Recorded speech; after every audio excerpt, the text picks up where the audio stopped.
Buenas tardes, buenos días o buenas noches, depende de qué lugar del mundo nos estéis escuchando. Bueno, hoy tenemos un tema esencial en esta fase en la que estamos, ¿no? Es la atención psicológica y el apoyo emocional para empleados. Este es un webinar que cuyo partner impulsor es Oracle y Factum. Factum, aquí tenemos, os quiero presentar, para mí es un placer, enorme placer, presentaros a Antonio Pamos. Antonio Pamos es la persona que va a conducir este webinar y os digo, Antonio es doctor cum laude en psicología, es socio director de Factum Will, es miembro de la Junta Directiva de la Sociedad Española de Psicología, miembro del Consejo Asesor de DCH también, por supuesto, y profesor de la Universidad Camilo José Cela. Él, además de ser autor de numerosos artículos, él es conferenciante también, es autor y tuvimos hace unos meses la fortuna de presentar en uno de los encuentros de DCH su último libro, su último título, su último libro, titulado La actitud digital, ¿no? En el que habla de las claves psicológicas para sobrevivir a esta nueva era digital, que yo creo que sobre todo en este momento es esencial. Antonio, muchísimas gracias por estar con nosotros y por liderar este webinar. Creo que quieres decirnos algunas cosas, ¿no? Alberto, muchas gracias. Y la verdad es que creo que este es el tercero webinar de todo este periodo tan extraño que estamos viviendo. Es el tercero que hago con DCA. La verdad es que siempre es un placer estar aquí. Para nosotros también, Antonio. Con invitados tan importantes y que tienen tanto que contar como los que luego presentaré. Fijaros, hay un escritor mexicano, murió ya en el año 2010, periodista también, que es Carlos Monsiváis. Carlos Monsiváis dijo una frase, dijo en torno a finales poco antes de morir, 2008, 2009, dijo, o ya no entiendo, o no entiendo lo que está pasando, o no pasa lo que yo entendía, ¿no? Carlos decía, o no entiendo lo que está pasando, o no pasa lo que yo entendía. Carlos Monsiváis, ya mayor, se quejaba de cómo se sentía excluido ante unos cambios, en este caso cambios tecnológicos que venían dándose en los últimos años. Recordad que en el año 2007 es cuando aparecen los smartphones, aparece el iPhone, se empieza actividades que realizamos antes de otra manera, como el contacto con otras personas, se empieza a digitalizar, a hacer más a distancia de otra manera. Y Carlos Monsiváis dijo eso, dice, no entiendo lo que está pasando o no pasa lo que yo entendía.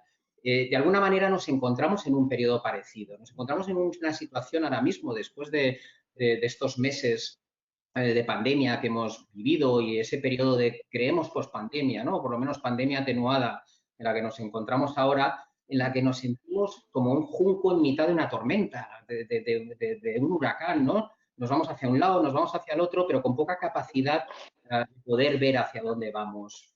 Fijaros que lo que ha ocurrido en este caso con el COVID, la COVID femenino, como dicen algunos, es lo que se denomina un cisne negro. Todos entiendo que habéis escuchado, conocéis el concepto del cisne negro, ¿no? Este es un cisne negro de libro. Y dejadme que os cuente, aunque algunos ya lo conoceréis, ¿qué es un cisne negro? El cisne negro es un concepto que creó un economista que se llama Nassim Taleb, libanés. En el año 2012 ha un libro que se llama Cisne Negro. En el cisne negro, él lo que denomina un cisne negro son acontecimientos que surgen de golpe y que tienen un enorme impacto. Él, de hecho, define el cisne negro con tres características, que veréis que el periodo pasado, la pandemia, el coronavirus, cumple perfectamente estas tres características. Primero, un cisne negro es un caso atípico, es algo fuera de expectativas, es impredecible. En segundo lugar, un cisne negro tiene un enorme impacto.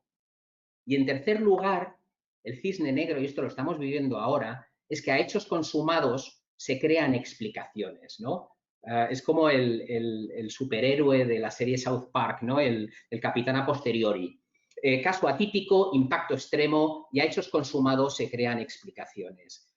Nos ha ocurrido que hemos tenido un cisne negro. los cambios pueden llegar de dos maneras. Los cambios en nuestra vida, hay cambios que tienen un recorrido más insidioso, que es del que se queja Carlos Monsiváis, que es donde la tecnología poco a poco pues, va ocupando un papel protagonista en nuestras vidas, y luego hay cambios que nos llegan de golpe y que nos exigen una respuesta y una reacción también de golpe para la cual no estamos todos preparados. ¿Cómo respondemos habitualmente ante esta situación de golpe, cuando nos llega el tortazo de repente sin esperarlo? Generalmente pasamos por 4 etapas, por lo menos cuando nos atañe a nosotros, cuando nosotros somos protagonistas del golpe, como es el caso. Hay una primera etapa que es el impacto, que es el shock, es el no la ves venir, ¿dónde estoy? ¿No? Hay cierta confusión, ¿no? ¿Dónde te encuentras? Tras ese shock del impacto viene el impacto emocional, el shock emocional. Viene la tristeza, viene la emotividad más voluble, vienen sentimientos más negativos, más catastrofistas. Ese es el impacto emocional del shock previo, de nuestro cisne negro. Y si las cosas van bien, entramos en una tercera etapa que llamamos aceptación, donde decimos las cosas son así, no podemos hacer nada por cambiarlas, y adaptación, que es la última etapa, y es en la que crecemos y nos impulsamos con la fuerza, que nos aporta este catalizador, que es el del cambio. Impacto, shock emocional, aceptación y adaptación. ¿Qué ocurre en este caso concreto? ¿Por qué estamos hablando de esto 3 meses después? Porque nos hemos quedado anclados en el shock emocional. Estamos anclados todavía en la segunda fase del cisne negro, la segunda fase del impacto. No sabemos hacia dónde vamos.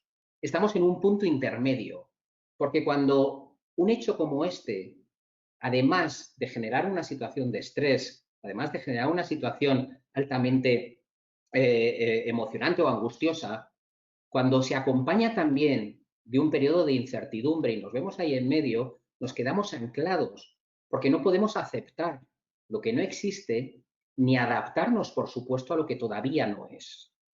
Decía Marshall Goldsmith en un libro, escribió un libro que lo titulaba "Lo que tienes aquí no lo tendrás allí", y hablaba precisamente de eso, de los cambios y de la adaptación a los cambios, pero nosotros no llegamos a los cambios. Nos hemos quedado en el shock emocional. Tenemos que aprender a vivir de una situación de incertidumbre, porque todavía no podemos aceptar ni podemos adaptarnos a lo que hay. No sabemos si va a haber rebrotes. Yo mismo todavía tengo en mis vacaciones en el aire, no sé si me voy a poder ir, si no me voy a poder ir. En el trabajo hemos ido retrasando la vuelta de los trabajadores. De hecho, a día de hoy todavía no la hemos materializado. Entonces, es muy difícil vivir cuando no tienes ese control o no entiendes, ¿no?, lo que está pasando, como decía Carlos Monsiváis. El principal daño, la principal zozobra que percibimos con esta situación es que se nos han roto nuestros hábitos. Yo recuerdo en una de estas tres webinars que ya he estado en DCH, en uno de ellos contaba un artículo que sacaba en El País un autor, y el título del artículo, en mitad de la pandemia, yo creo que eran los días más crudos, más tristes de la pandemia, decía: éramos felices y no lo sabíamos. No es verdad, no éramos felices y no lo sabíamos. Teníamos más o menos controlado nuestro entorno y se nos ha descontrolado ahora. Ese es el punto y ese es el hecho. Vivimos en una situación de zozobra, de impredecibilidad. Vivimos en una situación en la cual no sabemos hacia dónde vamos. Y lo peor de todo es que cuando estamos en un punto intermedio, sin tener un rumbo fijo, sin tener un objetivo al que dirigirnos, nuestros pensamientos, de una manera adaptativa, ya me explico por qué adaptativa, de una manera evolucionista, nuestros pensamientos tienden a ser catastrofistas. Russ Harris es un autor que tiene un libro que se llama La trampa de la felicidad, ¿no?, donde critica los métodos de autoayuda o los coaches de la felicidad. Y Russ Harris dice en su libro que el 80% de nuestros pensamientos son negativos. Pero son negativos porque necesitamos tener pensamientos negativos para sobrevivir. Fijaos, poneos hace 2 millones de años, cuando vivíamos en África, en la sabana africana, y convivíamos, no estábamos en la pirámide, en el pico de la pirámide trófica, y convivíamos con otros animales, teníamos que ser pesimistas. Cuando escuchábamos un ruido, como lo hacen ahora las gacelas, los impalas, cuando escuchas un ruido en mitad de la selva, te tienes que alterar y tienes que pensar en lo peor. Y tienes que pensar que ahí hay un león y actuar o sobreactuar como si hubiera un león.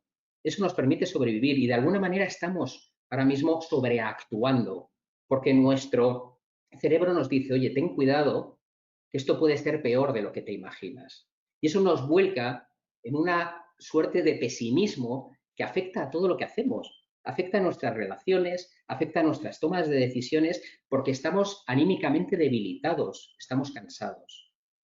Decía hace poco la Sociedad Española de Psiquiatría, denomina este momento la tercera ola, y dice que aquellos que tienen constatado que aquellas pacientes que seguían tratamientos médicos, psiquiátricos, los intentos de suicidio han pasado de un 2% a un 8%, precisamente por esa afectación emocional que estamos sufriendo. Un 46% de la población tiene riesgo de sufrir problemas psicológicos. Y ese negativismo se manifiesta en que el 67% de los españoles cree que la situación en el año 2021 será todavía peor. Cuando somos negativos, cuando somos catastrofistas, estamos dando protagonismo a nuestro sistema límbico, estamos presionando, estamos limitando la acción de nuestro neocórtex, de todo lo que es nuestra capacidad racional, y estamos actuando desde el sistema límbico, desde el punto de vista emocional. Esto es muy habitual después de un atentado.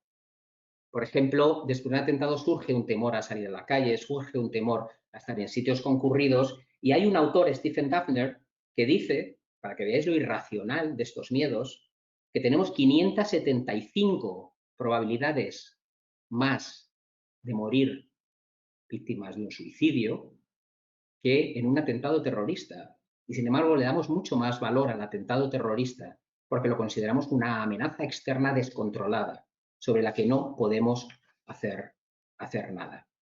Este tipo de decisiones basadas en el catastrofismo, basadas en la primacía del sistema límbico, pues nos lleva también a tomar decisiones equivocadas. Y os cuento una anécdota que es muy curiosa. Después del 11S en Estados Unidos, se generalizó el miedo a coger aviones. Fue muy traumático aquello. Fue para todo el mundo, para todo el planeta, pero fijaros para los americanos que viven en Nueva York, ¿no? La población de Nueva York. Bien, pues ese miedo a coger aviones les llevó, en general, a evitar el avión y coger el coche. El coche es cientos de veces más peligroso que un avión. Tienes muchas más probabilidades de sufrir un accidente en coche que sufrir un accidente en avión. Y se incrementó significativamente el número de muertos en accidentes de coche, como si hubiera habido varios 11S. Todo ello tomando decisiones sesgadas, decisiones que se toman desde la amígdala, desde el sistema límbico. Termino con esto y doy entrada a los invitados. Enfrentarse a los nuevos tiempos, enfrentarse a lo que está por venir, requiere 4 acciones por nuestra parte. Primero, aprender y adoptar nuevas formas de hacer las cosas. Dice el premio Pulitzer Friedman que en épocas de cambios es más importante aprender que saber. En segundo lugar, cambiar rápido, ser especialmente dinámico, ser ágil a la hora de adoptar nuevas maneras de hacer las cosas. Porque ese es el tercer punto, la flexibilidad. No anclarte en los hábitos, no anclarte en lo que venías haciendo hasta ahora. Las cosas hay que hacerlas de manera distinta. Tienes que adaptarte. Hasta hace poco, no sé, espero que no tengamos que volver a hacerlo, tenías que mirar. A mí me costaba saber en qué horario podía salir a la calle. Yo soy deportista, tengo niños pequeños, tengo una madre de tercera edad, tenía diferentes rangos, me limitaron mi libertad de movimiento. Eso es tremendo, pero tienes que adaptarte rápidamente a lo que te piden. Y por último, racionalizar la situación. Racionalizar la situación es buscar información de fuentes fiables. Y la fuente más fiable, en estos casos, es la propia organización. La propia organización a la que te debes, organización, institución a la que te debes. Y con esto voy a dar entrada a nuestros 2 invitados. Por una parte... Perdóname, Antonio, perdóname que te interrumpa. Primero, quiero darte las gracias por tus palabras, que son siempre súper valiosas y además muy sabias, y recordar a todo el mundo que aproveche esta ocasión para ir lanzando sus preguntas por escrito, porque nos has traído unos invitados maravillosos que nos vas a presentar ahora. Antonio, muchísimas gracias. Sí, he querido compartir este encuentro de DCH con dos personas. Creo que las dos tienen mucho que aportar y además, vamos a decir, de mundos profesionales muy diferentes. Uno de ellos, Elda, que ahora la presento, empresa privada, multinacional, con una visión de cliente, de otro concepto de negocio. Y por otra parte, José Miguel, también ahora le introduzco, bueno, pues, institución pública y dedicada a los ciudadanos, como es el Ejército, el Ministerio de Defensa. Elda Benítez Bellini, que no la veo, Elda, deberías... Ya estoy. Elda, directora de estrategia, Change Leader, estrategia en Change Leader en PricewaterhouseCoopers. Hola a todos, gracias Antonio. Y por otra parte, José Miguel García Real, teniente coronel del Ejército, psicólogo y jefe de la unidad de psicología de la Inspección General de Defensa del propio Ministerio de Defensa. José Miguel, tienes que activar la cámara. Creo que ahora sí. Ahí estás, ahí estás. Buenas José Miguel, tardes. gracias por estar aquí. Decía los dos, bueno, pues que tenéis por delante, bueno, habéis tenido ya unos meses de enorme trabajo y tenéis por delante periodos en los cuales tenéis que ser muy creativos, ¿no? Y sobre todo tener esa flexibilidad. Elda, antes de nada me gustaría preguntarte, en PricewaterhouseCoopers, ¿cómo estáis? ¿Cómo están tus compañeros? ¿Cuál es el termómetro emocional? Bueno, Antonio, antes que nada, hola a todos y gracias por invitarme. Antonio, pues nosotros estamos, la verdad es que muy bien, no sé si lo ves, pero estoy en la oficina y nosotros, por suerte, yo creo que somos afortunados en ese sentido, en PwC estamos desarrollando nuestra actividad de manera bastante normal. Nosotros somos más de 5.000 empleados, tenemos más de 20 oficinas por toda España y la verdad es que ahora mismo todas nuestras oficinas están abiertas, gran parte de nuestros profesionales están en las oficinas y trabajando pues, con todos los protocolos de seguridad, todas las medidas y todas estas nuevas iniciativas que nos ha traído esto, pero todos trabajando igual que siempre, ¿no? Y en cuanto a cómo nos encontramos, yo creo que esa pregunta es muy difícil, ¿no? Más partiendo de que, como te decía, somos 5.000, ¿no? En esta organización. Pero solo por decirte una anécdota que me acaba de pasar, venía subiendo en el ascensor y me he encontrado a una persona que hace mucho tiempo que no veía. Nosotros tenemos un modelo en el que es flexible, quien quiere estar en la oficina está, quien no está en casa. Y esta persona es del equipo y hacía varios meses que no la veía, ¿no? No había venido por la oficina. Le digo, hombre, ¿qué tal? ¿Cómo estás? ¿Qué haces por aquí, no? Porque ¿cómo es que te has animado a venir, no? Y me dijo, pues Elda, por salud mental. Y digo, mira cómo viene al hilo del webinar que vamos a hacer ahora. Y me hizo reflexionar porque dije, esta palabra de salud mental, ¿cómo se está colando en nuestro día a día? Y realmente las empresas estamos preparadas para esto, las organizaciones estamos preparadas, conocemos la salud mental de los profesionales de nuestras organizaciones, tenemos iniciativas. Bueno, me empezaron a saltar un montón de preguntas, ¿no? Muy al hilo de lo que creo que vamos a hablar hoy. Muy bien. Fíjate, José Miguel, antes déjame contar una anécdota, antes de presentarte, antes de entrar contigo. Hace unos años, ¿acordáis? Ángel Gabilondo era ministro de Educación y su hermano Iñaki Gabilondo le entrevistó. Y entonces le iba a empezar la entrevista a Iñaki, a su hermano Ángel Gabilondo, y le dice, ¿qué es más grave? Dice, ¿tutear a un ministro o ustear a un hermano? ¿No? Le decía Iñaki Gabilondo a su hermano Ángel Gabilondo. Yo, José Miguel, tú y yo somos amigos, somos colegas también, además compartimos la pasión por la psicología, compartimos intereses. Sé que eres un gran ciclista. Yo intento seguir tus pasos también en ese sentido. Y bueno, pues te voy a tratar también más como amigo, ¿no? Como tenía ese conflicto que se generó Iñaki Gabilondo. Yo Y te quería preguntar, te lo agradezco mucho.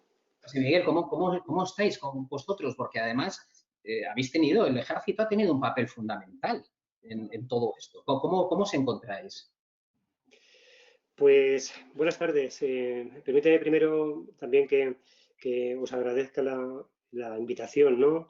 que habéis tenido la amabilidad de hacerme llegar para participar de este webinario, ¿no? Así que os lo agradezco mucho, tanto a vosotros como, bueno, pues a toda la gente que ha tenido a bien, pues, un poco adherirse a esta actividad, ¿no?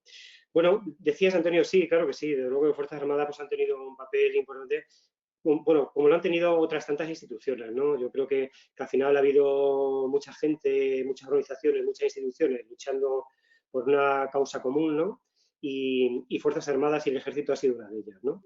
Bueno, nosotros estamos en este sentido, en la parte que yo puedo conocer, estamos bien, sabes que recién desactivado pues, el estado de alarma y por extensión pues desactivada la operación Balmis, pues volviendo un poco a esta nueva normalidad, ¿verdad? Ni siquiera decimos a la normalidad, ya se ha instaurado también esta manera de hablar, ¿no? Esta nueva normalidad. Y en este caso, pues sin ninguna duda consiste en seguir trabajando y seguir preparándonos para lo que quiera que se nos pueda requerir en el futuro, ¿no? Ese es nuestro día a día, ¿no? Así que en eso estamos. Muy bien. Elda, todo esto lo decía yo antes, lo del cisne negro, ¿no? De repente, pum, llega de golpe como un terremoto y os tenéis que adaptar rápidamente, tenéis que seguir dando servicio a vuestros clientes, en vuestro caso, clientes muy exigentes. Sois una organización joven, dinámica, pero aún así seguro que habéis tenido que cambiar muchos procedimientos. ¿Qué hace? ¿Cómo una organización como la tuya, cómo hace para de la noche a la mañana poder seguir trabajando con el mismo nivel de exigencia, pero con esta situación tan crítica? Sí, efectivamente, ¿no? Como tú decías, cuando decías lo del cisne negro, digo, esto me lo voy a apuntar porque realmente refleja totalmente lo que ha pasado, ¿no?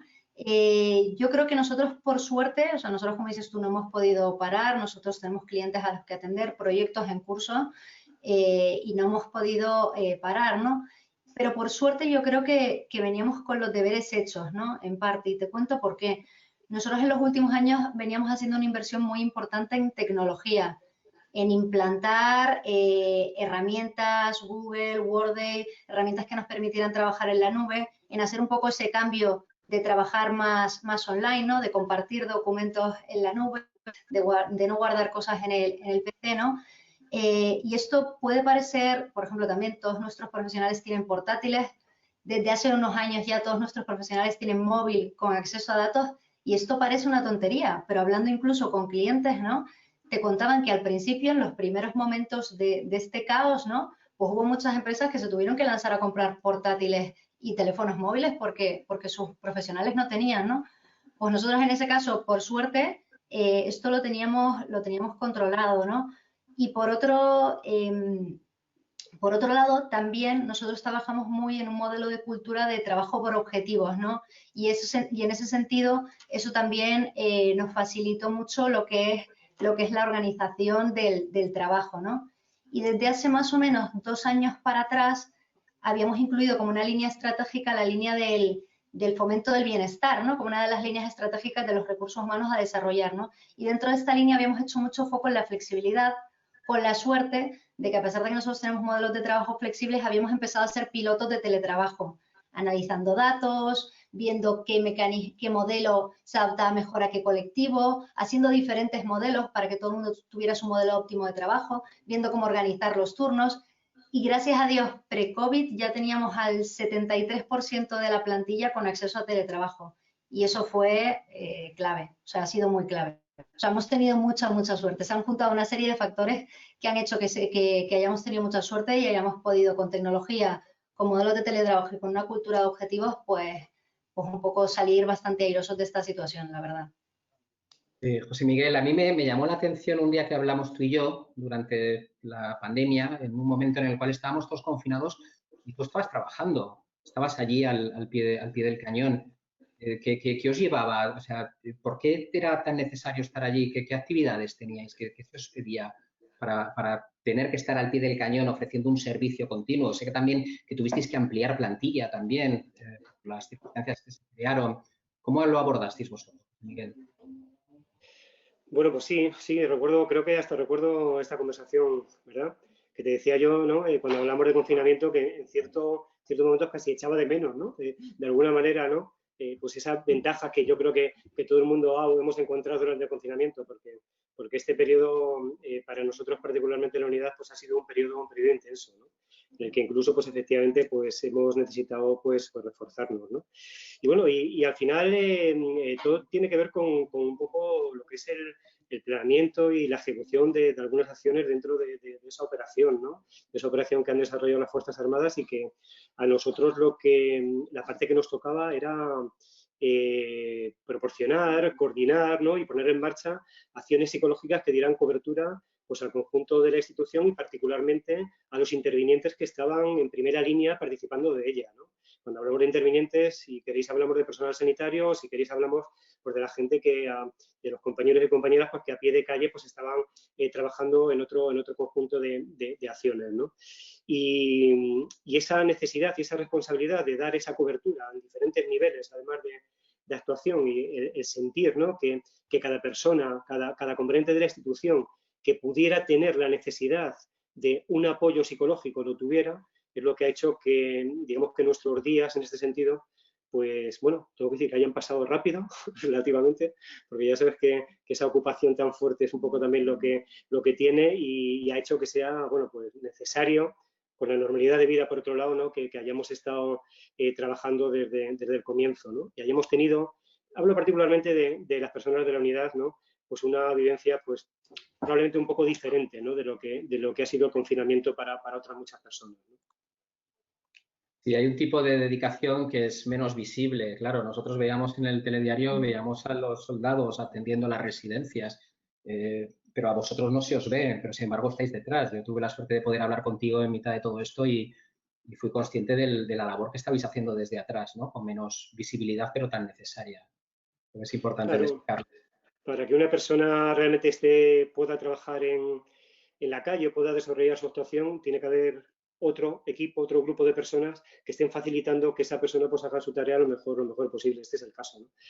Realmente, y esto yo lo digo mucho, ¿no? Eso es lo que nos da sentido. Lo que nos da sentido a la gente que proporcionamos apoyo, sea del tipo que sea, ¿verdad? En este caso apoyo psicológico, es que hay gente que está interviniendo y que está ahí a pie de tierra trabajando y haciendo lo que tiene que hacer, ¿no?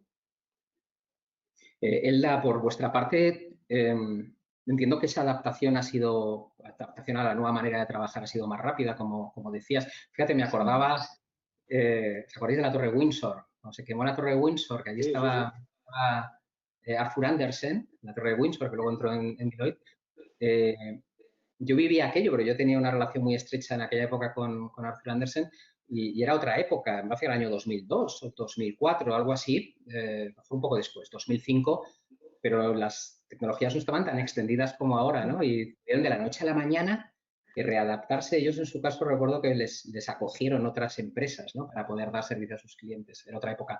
Pero quizás tenían esa flexibilidad que dan las empresas dinámicas, ¿no? Como es la pero más allá de los cambios puramente operativos o procedimentales, centrándonos en la salud, ¿habéis hecho un seguimiento desde recursos humanos? ¿Cómo lo tenéis articulado? El tener un termómetro del estado emocional, de la salud emocional de los trabajadores. Yo creo que la parte del seguimiento de la salud física es más obvio, ¿no? Y es el que yo creo que en todas las organizaciones se ha implementado con una serie de protocolos, ¿no? Para detectar los casos que estaban contagiados y aislar un poco a las personas que hubieran tenido contacto, ¿no? Pero el verdadero reto aquí, efectivamente, ha sido pues intentar hacer un seguimiento de la salud emocional, ¿no? ¿Cómo haces esto? Porque además es muy complicado y la salud emocional tiene muchísimas casuísticas.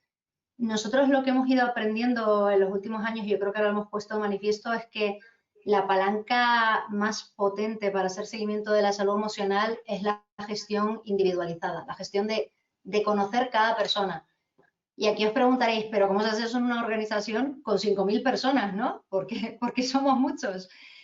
Pues lo que hacemos y lo que hemos hecho es hacer microgestión por equipos, ¿no? Es decir, organizar, ya lo tenemos organizado así nuestra estructura, equipos de un pequeño número de personas reducidos. Nosotros tenemos un número mágico que es en torno a 20. Creemos que equipos de más de 20 personas es muy difícil de microgestionar y efectivamente pues es esa microgestión de equipos la que te permite que cada líder de equipo conozca el estado, las circunstancias personales, las casuísticas de cada persona, ¿no? Y de esa manera gestionarlo uno a uno, ¿no? Lo hemos hecho así es como hemos hecho el seguimiento de la salud emocional. Nosotros, por otro lado, sí que aparte de hacer ese seguimiento, hemos intentado, como tú decías al principio, ¿no? Reaccionar rápido y ser ágiles, ¿no? Y en este sentido, pues ser proactivos. Y desde el principio, cuando empezó esto, empezamos a analizar, nos pusimos en contacto con el hecho de pertenecer a una multinacional, tiene muchas ventajas, y es que te puedes poner en contacto, por ejemplo, con Price China y que te cuente cómo han vivido esto, ¿no? Intentar capturar todas esas lecciones que tú decías aprendidas, ¿no?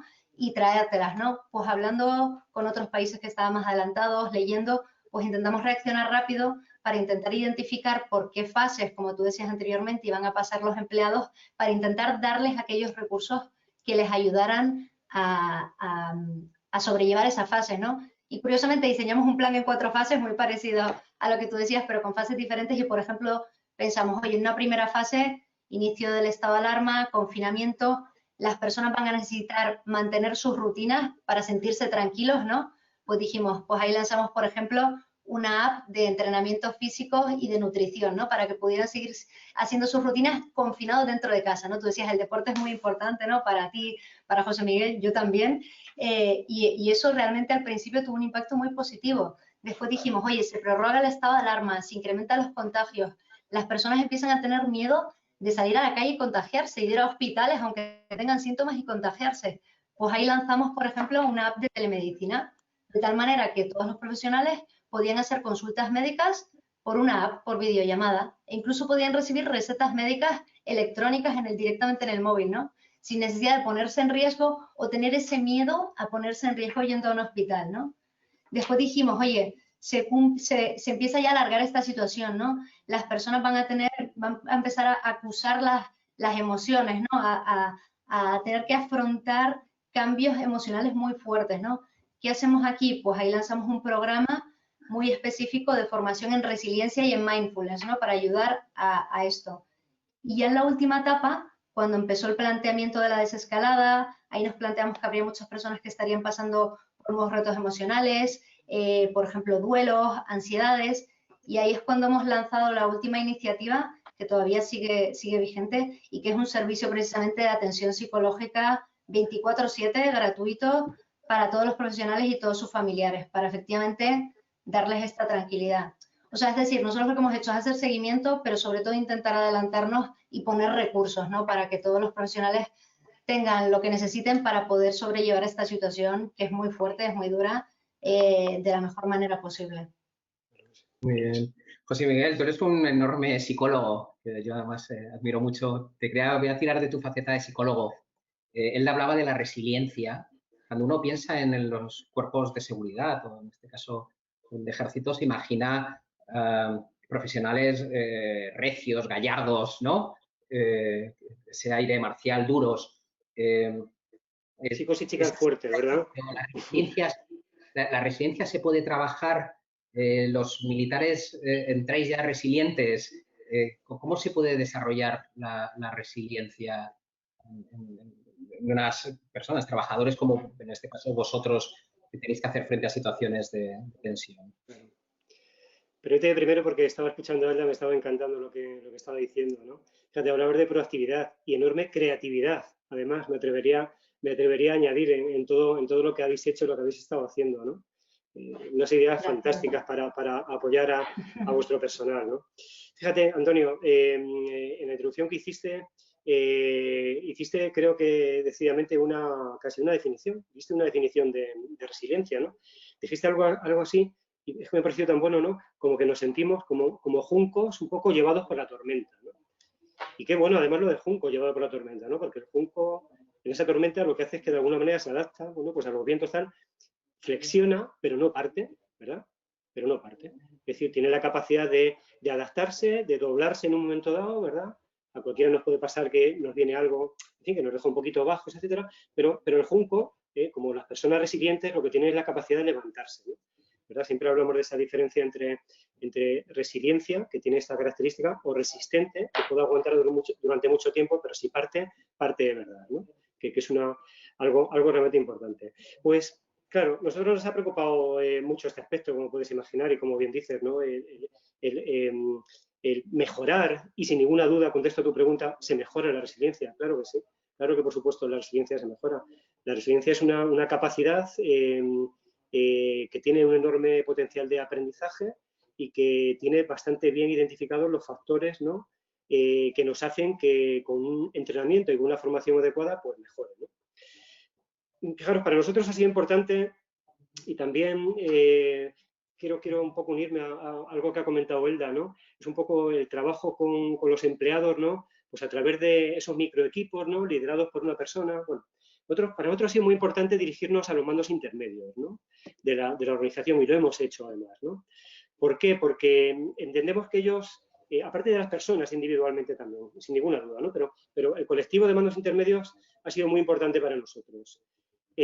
Claro, entendíamos que tenían dos labores fundamentales que hacer, ¿no? O sea, por un lado, fijaros, está en su mano, cuando lo está, porque no siempre se puede, no se puede 100%, reducir estresores, ¿no? Que por definición son negativos para el ámbito de la salud mental, ¿no?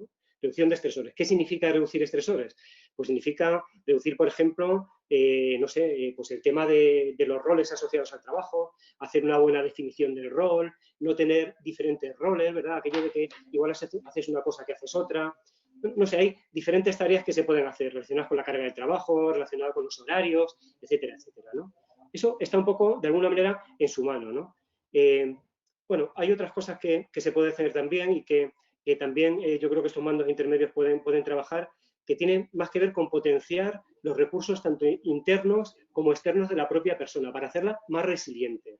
¿A qué me refiero con esto? Pues si hablara de recursos externos, ¿qué está en la mano, por ejemplo, de un mando intermedio, ¿no? Que entendemos que tiene esa responsabilidad de cuidar de la salud o de colaborar en el apoyo a la salud mental de sus empleados, de sus subordinados, ¿no? Pues, no sé, puede, por ejemplo, favorecer la cohesión del grupo, puede favorecer el trabajo en equipo, puede favorecer ese sentido de pertenencia a una organización, ¿ves? Por cuestiones de este tipo, ¿no? Que hace que las personas, en resumidas cuentas, se sientan más arropadas, se sientan más apoyadas. Bueno, ya digo que para nosotros, desde luego, este ámbito de la resiliencia y en ese punto concreto un poco de los mandos intermedios ha sido importante en toda nuestra estrategia, ¿no? Además, tengo que decir que ha ido cambiando a medida que, de alguna manera, las propias operaciones, porque la propia crisis sanitaria así lo requería, fueron también cambiando, ¿no?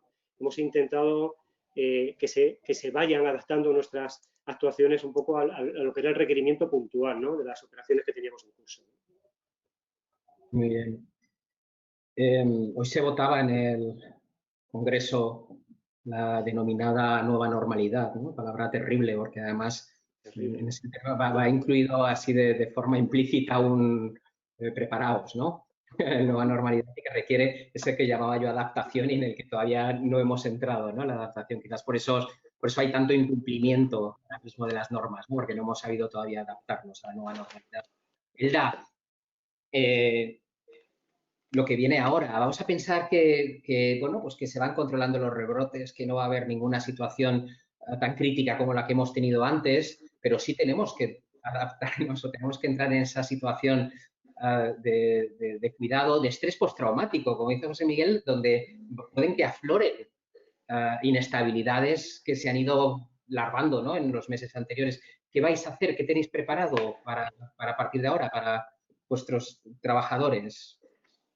Pues bueno, nosotros siempre estamos muy dinámicos intentando buscar nuevas cosas, ¿no? Yo creo que una de las cosas que nos ha enseñado esta crisis y que hay que seguir trabajando es la comunicación, ¿no? La comunicación ayuda mucho, es otra de las palancas fundamentales, ¿no? Para gestionar todo esto nuevo que viene y una comunicación continua, transparente, clara, eso es una de las palancas que yo creo que hemos mantenido durante esta crisis y nos ha ayudado mucho y creo que vamos a seguir manteniéndola. Por ponerte un ejemplo, desde que empezó el confinamiento, un día a la semana y durante todas las semanas se hacía un streaming por parte de Presidencia y de todo el comité ejecutivo con toda la compañía para contar las decisiones que se tomaban, los problemas que tenían, las dudas que tenían, porque aquí todo el mundo ha tenido que reaccionar muy rápido, ¿no? Entonces la comunicación es algo que seguiremos manteniendo. Y en cuanto a nuevas palancas, estamos intentando ver qué poder hacer, sobre todo en temas de salud mental, ¿no? Yo creo que los problemas de salud mental se van a convertir desgraciadamente ya en mainstream y vamos a tener que poner todas las organizaciones foco ahí.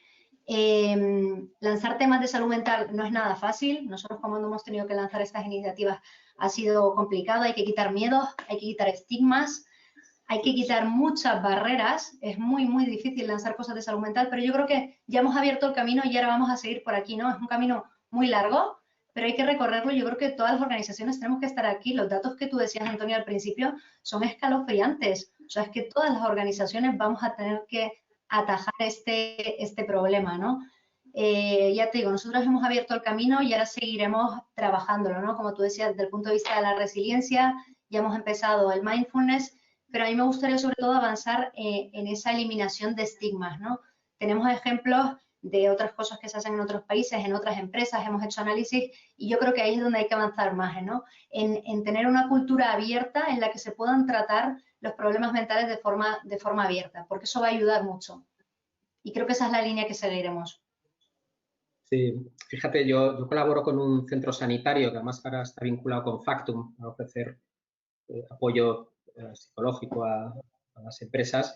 Este centro sanitario en las últimas semanas, diría en los últimos 2 meses, ha habido un aumento significativo de niños que vienen niños adolescentes a tratamiento, ¿no? Por el miedo, porque además les cuesta entender lo que ha pasado y los niños se están viendo muy afectados ante ese temor a lo que pueda ocurrir, a perder a los padres. Los niños además les falta información, entonces pues tienden a imaginar, ¿no? Que crean quizás pues futuros irreales, ¿no? Demasiado irreales.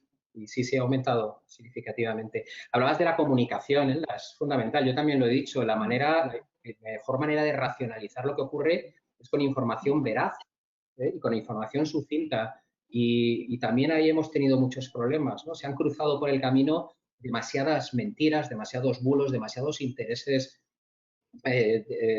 bastardos, me sale, perdonad. Pero es verdad, o sea, creo que el disponer de información veraz, información cierta, el mejorar las vías de comunicación con las personas ayuda a racionalizar y sobre todo a afrontar el futuro, porque no se trata de llegar a la utopía, no se trata de crear un futuro utópico, ahora tampoco distópico.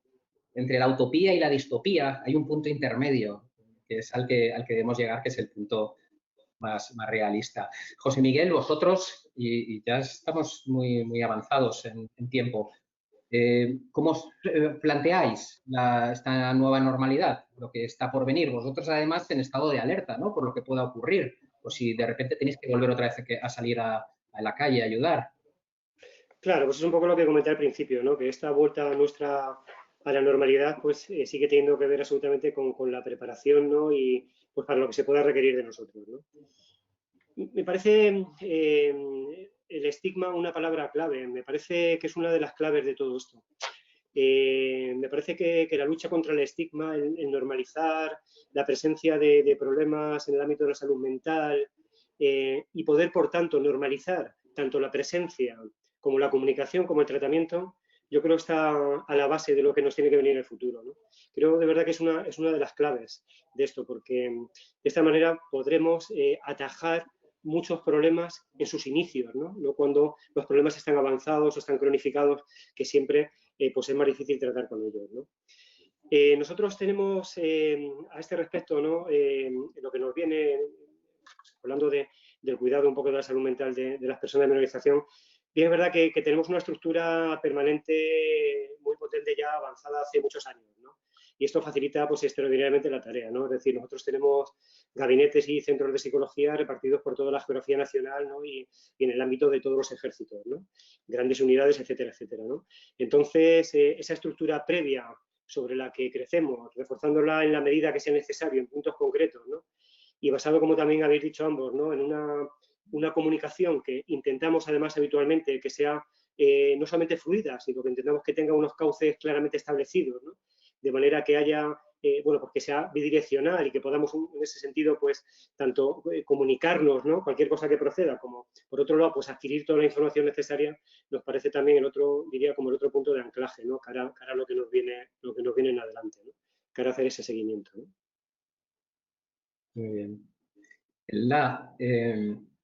Si desgraciadamente volviéramos a una situación como la anterior, que habéis aprendido en Price? ¿Qué haríais diferente o para qué os preparáis? Pues yo, desde mi punto de vista, Antonio, yo creo que yo hubiera trabajado mucho antes estos temas de la salud mental, ¿no? Los datos que tú has dado ahora son datos actuales post-COVID, pero realmente ya nos venían avisando de que la salud mental era un tema que venía, ¿no? Y que venía fuerte. Yo recuerdo hace ya tiempo de leer artículos que decían que los problemas de salud mental iban a ser la principal causa de discapacidad en 2030, ¿no? Todo esto ya venía, el COVID ya lo ha acelerado, pero yo, pues esa formación en resiliencia, esa formación en mindfulness, todo esto lo hubiera trabajado mucho antes si hubiera sabido todo esto que venía, ¿no? Yo creo que es el principal aprendizaje, el poner en el foco y poner en el punto que tiene que estar de importancia la salud mental. Pero José Miguel, te hago la misma pregunta. Con lo que sabes ahora, con lo que habéis vivido, ¿qué haríais diferente o qué creéis que habéis aprendido para la próxima vez? Bueno, pues me vais a permitir sobre todo que traiga grandes palabras que ya han salido además en este debate, en esta conversación que estamos teniendo, ¿no? Yo creo que todo lo que avancemos y mejoremos en asuntos tales como la coordinación y la comunicación, yo creo que favorecerá lo que hagamos en el futuro. Me quedo con esas grandes palabras, ¿no?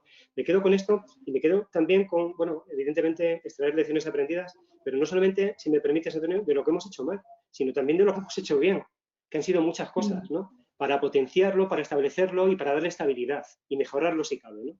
Porque a veces sí que tenemos cierta tendencia, creo que todos nos pasa, ¿no? A ver qué hemos hecho mal tal, y a veces yo creo que es tan productivo centrarnos y pararnos a ver qué ha funcionado bien y por qué ha funcionado bien, como fijarte, ¿verdad?, en qué no ha funcionado y evidentemente las causas por lo que no lo ha hecho, ¿no? Pero si me permitís me quedo con esas grandes palabras. Todo lo que hablemos o lo que mejoremos en coordinación, en comunicación, creo que será muy positivo. Alberto, que estás ahí. No se te oye bien, Alberto. Alberto. Perdonad, ¿No? que no había activado el micrófono. Bueno, los problemas del directo, ¿no? Que dicen. Bueno, esta es una pregunta de Juan Luis Cortés y él plantea una cuestión, claro, dice, quisiera saber si existe una contradicción entre el hecho de no poder transmitir apoyo psicológico de manera presencial y solo tener contacto por vía digital. Esa Vía telemática, ¿no? Claro, dice, oye, no es lo mismo, ¿no? De manera presencial que de manera telemática. Si esto es una contradicción o supone un condicionante. Bueno, si me permitís, pues, a ver, yo creo que efectivamente la persona que ha hecho esta pregunta, yo creo que hay razón en lo que dice, ¿no? Pero yo creo que cualitativamente es diferente, ¿no? Lo que es la atención presencial de lo que es la atención por otros medios, ¿no? Bien la atención telemática, bien la atención telefónica, ¿no? Yo, desde luego, mi experiencia, y no sé si es compartida por vosotros, es que por cualquier método se puede hacer una magnífica atención psicológica. Yo tengo esta impresión, ¿no? Y esa ha sido mi experiencia. Y además tengo que decir que si tenía alguna duda, durante este periodo de pandemia, como he tenido la oportunidad de trabajarlo, me ha quedado lo que estoy diciendo como más firmemente asentado. Sí que, insisto, creo que es cualitativamente diferente y que además requiere herramientas diferentes. Por lo tanto, creo que provistos de las herramientas necesarias para dar esa atención digitalmente, telefónicamente o presencialmente, bajo mi punto de vista, cualquiera de ellas puede funcionar estupendamente. En ese sentido, no entiendo que haya esa contradicción que esta persona plantea. Alberto, yo un poco por confirmar, ¿no?, lo que decía José Miguel, y desde el punto de vista de los datos que tenemos, ¿no?, como te decía, habíamos lanzado un servicio de atención psicológica telefónica, ¿no?, que al final pues es a distancia, ¿no?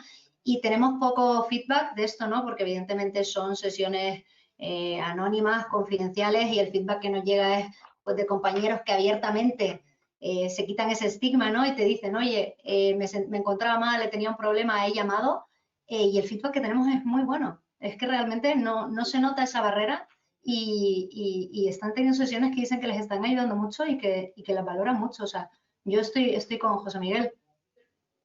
Y yo, si me permitís, también por mi experiencia, vaya por delante que cualquier apoyo psicológico siempre es bueno. Ojo, psicológico profesional. cualquier apoyo psicológico profesional siempre es positivo. El hacerlo online o el hacerlo presencial, pues quizás tiene que ver con eso de la adaptación también, ¿no? De esa necesidad de adaptarse. Si es verdad que en un primer momento, porque tú le das mucha importancia a tus problemas, entonces buscas una cercanía con tu terapeuta porque es una dedicación mayor a ti, ¿no? Parece que pone el foco más en ti. Pero bueno, cuando viene el problema, lo requiere o las circunstancias te llevan a tener que hacerlo telemático, bienvenido sea. O sea, siempre cualquier apoyo psicológico, además en un país donde antes, yo te doy una cifra, algo que comentabas antes, y es que en los últimos menos de 3 años, 2 años y medio, se ha duplicado el consumo de ansiolíticos, diazepinas en España en menos de 3 años. Cualquier apoyo psicológico o profesional es bienvenido, sea como sea, hasta en un libro, un buen libro. Claro.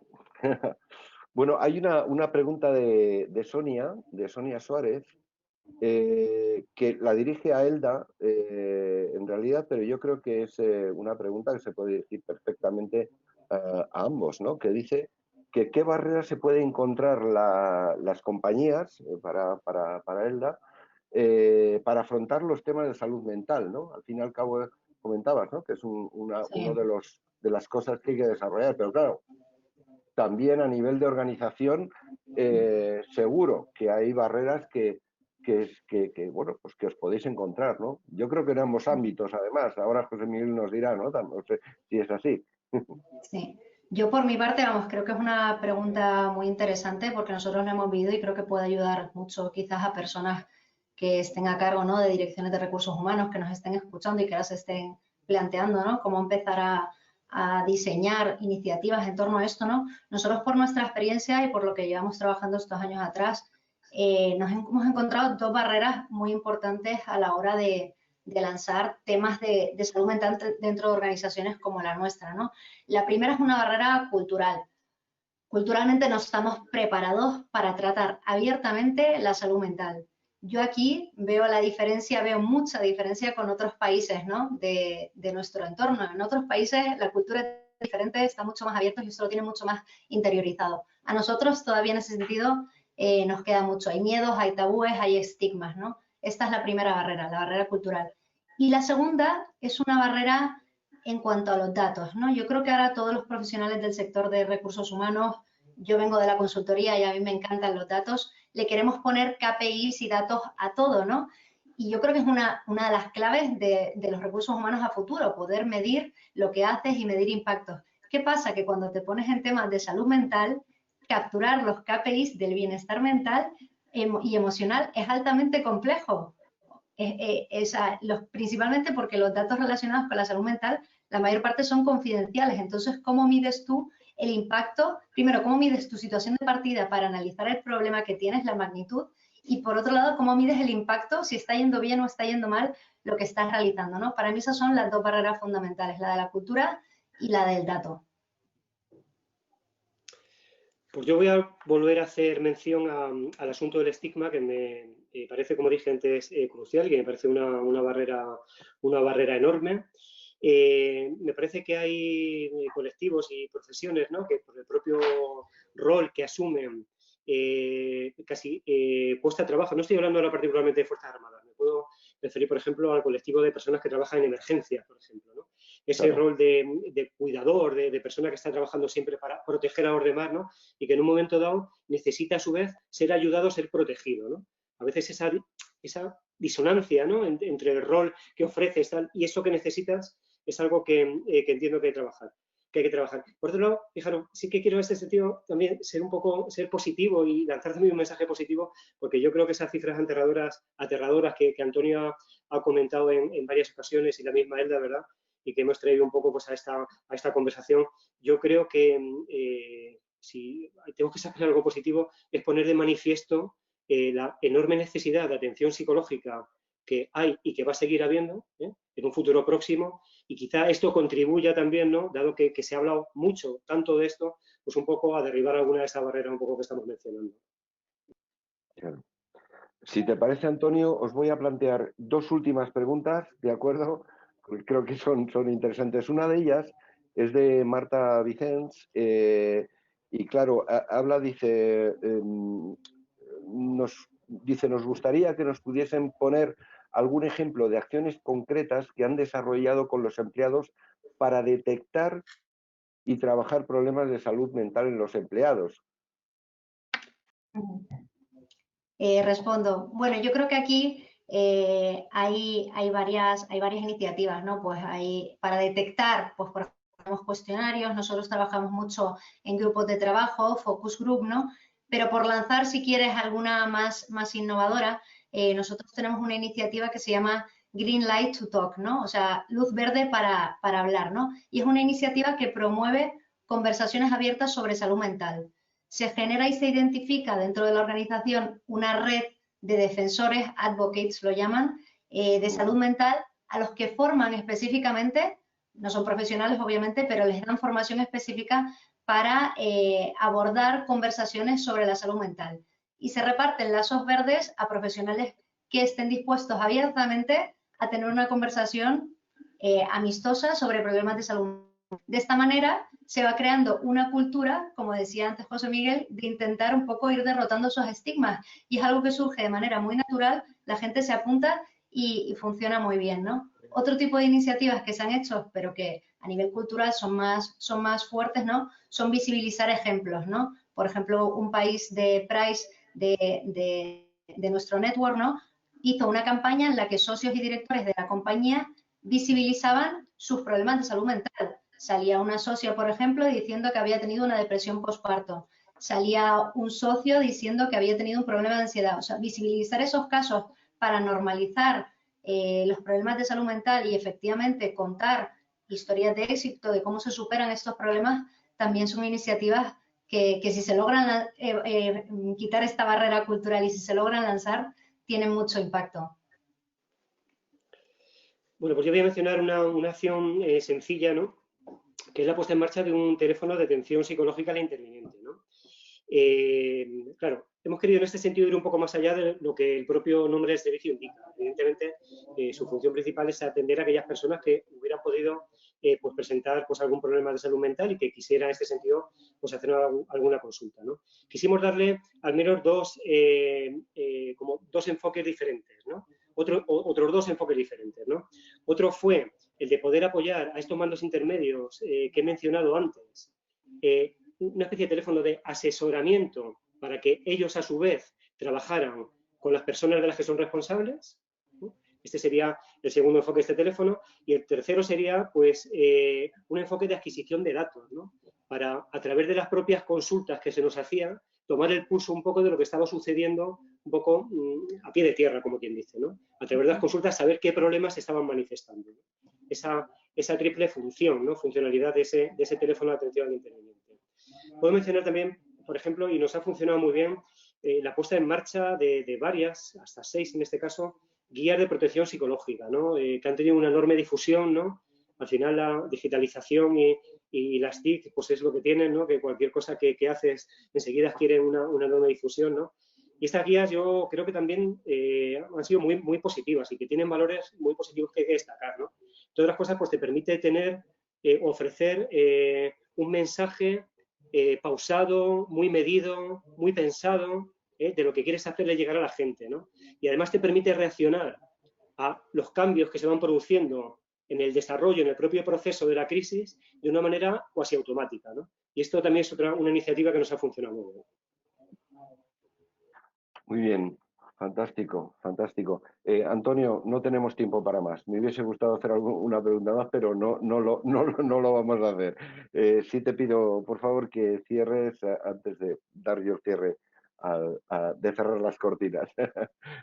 Déjame dos aportaciones hablando del estigma, y decía Elda que es muy difícil profundizar en la salud emocional de los empleados, ¿no? Y es verdad que vivimos en una época donde hemos levantado las persianas de nuestra intimidad en las redes sociales, ¿no? Los estados de WhatsApp, sabemos con quién estás cenando, sabemos lo que has comido, sabemos dónde estás de vacaciones, conocemos a los hijos y a las parejas de nuestros compañeros o clientes, ¿no? O lo que sea. Y sin embargo, cuando hablamos de salud emocional, salud mental, seguimos ocultándolo porque es un signo de debilidad. y en nuestra sociedad se ve como una muestra de debilidad.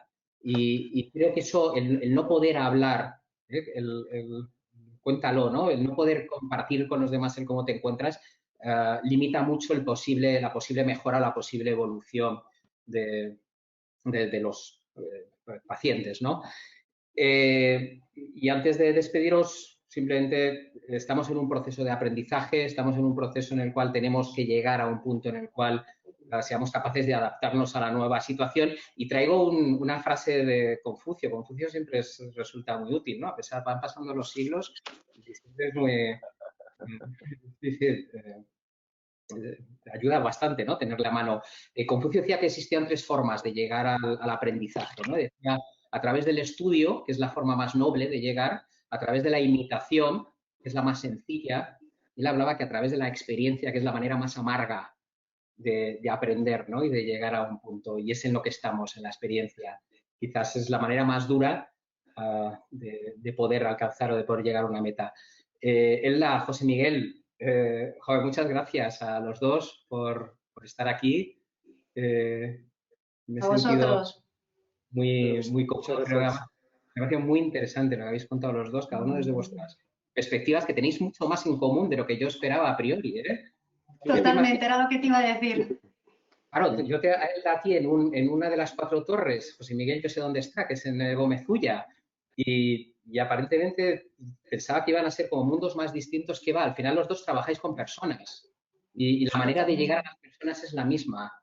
O sea que, mira, estaba yo equivocado. Muchas gracias. Miguel. Muchas gracias a ti, Antonio y Alberto. Muchísimas gracias. Muchísimas gracias, Antonio. Muchísimas gracias, Elda. Muchas gracias, José Miguel. De verdad, ha sido tremendamente valioso todo lo que nos habéis contado, los 3. Muchísimas gracias. Nos vemos en la próxima. Gracias. Gracias. Hasta luego.